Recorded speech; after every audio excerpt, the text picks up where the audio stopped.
Hatimaye Amos Makalla atoa kauli kuhusu Chadema kutoshiriki uchaguzi mkuu.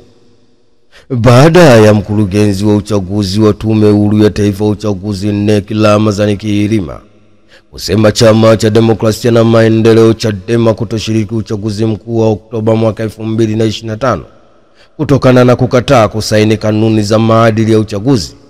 Leo hii katibu wa itikadi, uenezi na mafunzo wa Chama cha Mapinduzi CCM Taifa CPA Amos Makalla akiwa ziarani Nachingwea mkoani Lindi amewataka wanachama wa Chama cha Demokrasia na Maendeleo Chadema kuwapigia kura wagombea wa Chama cha Mapinduzi CCM.